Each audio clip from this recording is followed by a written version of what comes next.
Hi friends, ഒരു electronic സർക്യൂട്ടിലെ വളരെ സെൻസിറ്റീവായിട്ടുള്ള ഘടകങ്ങളെ സംരക്ഷിക്കാൻ വേണ്ടിയാണ് മെറ്റൽ ഓക്സൈഡ് വാലിസ്റ്റർ അഥവാ MOV വളരെ കോമൺ ആയിട്ട് യൂസ് ചെയ്യുന്നത്. ഈ ഒരു MOVയുടെ പുറത്തായിട്ട് ഉടുപ്പിട്ട പോലെ ഹീറ്റ് സ്ട്രിംഗ് ട്യൂബ് കൊടുത്തേക്ക് നമുക്ക് കാണാൻ സാധിക്കും. ഇതിൻ്റെ ഉദ്ദേശം എന്താണെന്നറിയാമോ?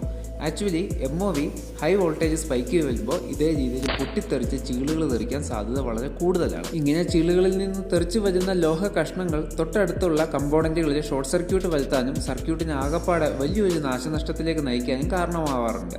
അപ്പോൾ ഈ ഒരു പ്രവണത ഒഴിവാക്കാൻ ഏറ്റവും നല്ലൊരു മാർഗം എന്ന് പറഞ്ഞാൽ നമ്മൾ ഇതിനെ കൃത്യമായിട്ട് ഐസൊലേറ്റ് ചെയ്യും. ഇതിന് ഏറ്റവും നല്ലൊരു സൊല്യൂഷൻ എന്ന് പറയുന്നത് നമ്മുടെ ഹീറ്റ് സ്ട്രിംഗ് ട്യൂബാണ്. ഇതൊരു പ്രത്യേക പോളിമർ ബേസ് ചെയ്തിട്ടുള്ള ട്യൂബാണ്. ഇതിലേക്ക് നമ്മൾ ടെമ്പറേച്ചർ അപ്ലൈ ചെയ്യുമ്പോഴേക്കും നല്ല രീതിയിൽ അത് ചുരുങ്ങി ടൈറ്റ് ആകും. ഇതിനകത്ത് ഈ മോളിക്യൂൾസ് എല്ലാം വളരെ ടൈറ്റ് ആവുന്നതുകൊണ്ടാണ് അങ്ങനെ ഒരു പ്രതിഭാസം കാണിക്കുന്നത്. ടൈറ്റ് ആകുമ്പോൾ പൊട്ടത്തുമില്ല, വളരെ കൃത്യമായിട്ട് അതിൽ തന്നെ കിടക്കുകയും ചെയ്യും. അങ്ങനെ ഈ ഒരു ട്യൂബ് അപ്ലൈ ചെയ്തിട്ടുള്ള MOV ആണെങ്കിൽ ഒരു വോൾട്ടേജ് സ്പൈക്ക് വഴി ഒരു പൊട്ടലോ ചീറ്റിലോ ഉണ്ടാവുകയാണെങ്കിൽ ചുറ്റുമുള്ള സർക്യൂട്ടിലേക്ക് അത് ബാധിക്കാതെ അതിൽ തന്നെ ഒതുങ്ങി നിൽക്കും. അങ്ങനെ നമ്മുടെ ബാക്കിയുള്ള കമ്പോണൻസിന് അധികം നാശനഷ്ടം വരത്തില്ല. അപ്പോൾ ഈ പറയുന്ന ഗുണങ്ങൾ കിട്ടണമെന്നുണ്ടെങ്കിൽ ഇതേപോലെ ഫുള്ളായിട്ട് കവർ ചെയ്യണം. അപ്പോൾ എന്തായാലും ഇതുപോലുള്ള നല്ല നല്ല ഇലക്ട്രോണിക്സ് ടിപ്പുകൾ നിങ്ങൾക്ക് ഇഷ്ടമാണെങ്കിൽ എന്തിനു മടിക്കണം, ഇപ്പം തന്നെ നമ്മുടെ വീഡിയോ ഒന്ന് ലൈക്ക് ചെയ്ത് സബ്സ്ക്രൈബ് ചെയ്ത് കൂടെ കുടിക്കോളൂ.